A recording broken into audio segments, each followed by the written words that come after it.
오늘은 가정세미나 네 번째 시간으로 시편 65편 2절을 중심으로 부모의 역할에 대해서 좀 구체적으로 살펴보길 원합니다. 기도를 들으시는 주여, 모든 육체가 주께 나아오리이다.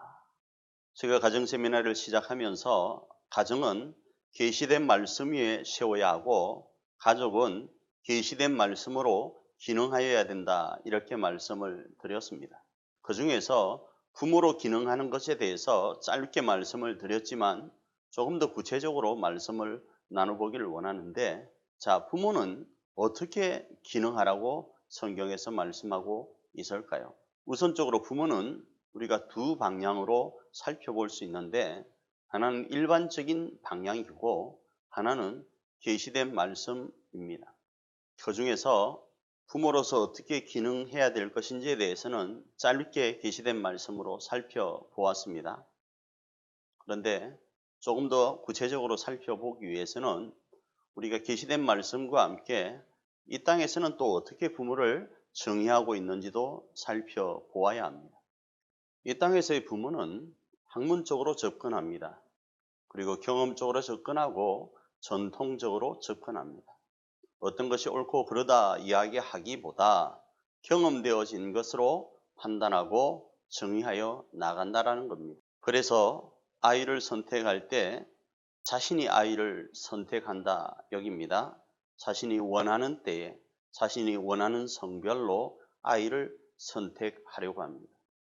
그리고 양육하여 나아갈 때도 마치 애완동물을 키우는 것처럼 그로 인해서 즐거움과 기쁨을 얻으려고 목적을 둡니다. 그리고 자신의 욕구를 그 아이에게 주입시키고 그 욕구를 성취하려고 합니다. 그런데 어느 순간 이것이 옳지 않음을 느끼게 되는데, 그 옳지 않음을 느끼는 것이 바로 하나님께서 우리에게 허락하신 부성애와 모성애라는 부모 성애입니다. 이 부모 성애를 통하여서 이것이 옳은 길이 아니구나, 내 욕심을 채우는 것이, 아이에게 내 삶을 강요하는 것이 옳은 길이 아니구나를 생각하게 되는 거죠. 여기에 대하여 계시된 하나님의 말씀은 하나님의 통로이고 청지기인 관리인이고 하나님의 보내심을 받은 자로 말씀을 합니다. 보내심을 받았다라는 것은 자녀에게로 보내심을 받은 겁니다. 물론 하나님이 자녀를 부모에게 허락하시지만 그 부모에게 허락될 때는 부모는 자녀를 양육할 목적을 가지고 보내심을 받은 것입니다. 바로 자녀를 위한 통로로서 보내심을 받은 겁니다. 청지기이고 후견인이고 관리인으로 보내심을 받은 겁니다. 바로 이 사실을 부모로서는 먼저 알아야 됩니다. 결국 세상에서 말하고 있는 우리의 입맛에 맞추어서 자녀를 양육하고 내 욕구를 충족시키기 위한 자녀가 아니라 하나님 안에서 보내심을 받은 사명자로서의 사명을 알 때에 부모로서의 역할을 시작할 수 있는 겁니다. 그러기에 계시된 말씀 위에 있는 부모는 어떤 위치에 있는지를 우선적으로 알아야 됩니다. 그리고 그 암과 함께 계시된 말씀으로 기능해야 되는 겁니다.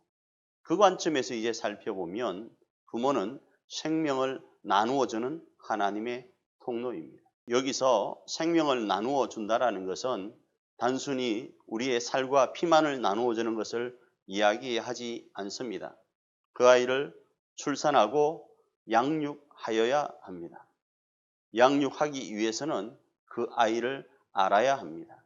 하나님이 이 아이를 통하여 어떤 계획을 하고 계시는지를 알고 그 하나님의 계획하심 앞에 자신이 청지기로, 관리인으로, 후견인으로 그 기능을 감당해야 되는 겁니다. 조금 전에 말씀드린 세상의 일반적인 것과는 확연히 그 시각이 다름을 느낄 수 있을 것입니다. 그러니까 1차적으로 부모는 계시된 말씀 안에서 어떤 위치인지를 알아야 된다면 2차적으로 이제 우리는 생명을 나누어 줌에 있어서 피와 살만이 아니라 하나님께서 이 자녀를 향하여 계획하신 바가 무엇인지를 배워야 합니다.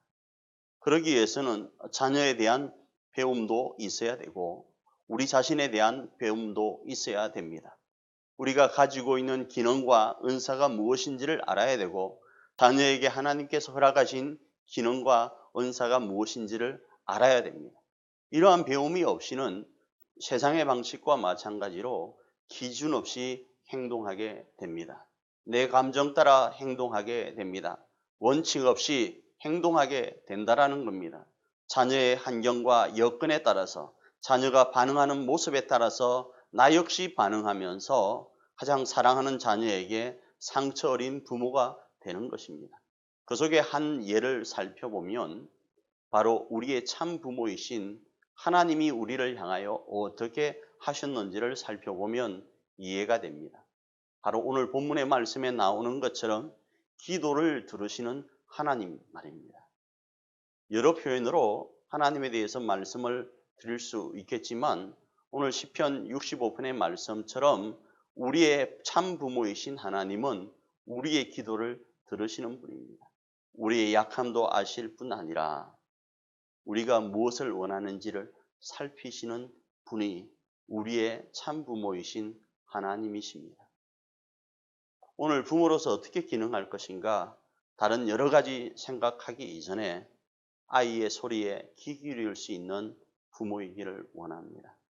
내가 어떻게 부모의 역할을 감당할 것인가 아이가 원하는 것이 우리 자녀가 우리에게 바라는 것이 무엇인지를 들어줄 수 있는 듣고 고민하고 깨닫고 알아가는 역사가 있기를 원합니다.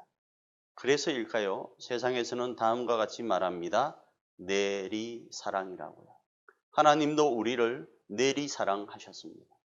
우리가 먼저 하나님을 사랑한 것이 아니라 하나님이 우리를 먼저 사랑하셨습니다. 우리를 먼저 찾아오셨습니다. 마찬가지입니다. 부모로서 먼저 내리사랑을 할 수 있어야 합니다. 하나님처럼 말입니다. 이번 한 주간 부모로서의 역할을 감당하여서 우리 자녀들이 이전보다 조금 더 행복한 삶, 하나님 안에서 아름다운 꿈을 꿀 수 있는 삶이 넘치기를 축복합니다.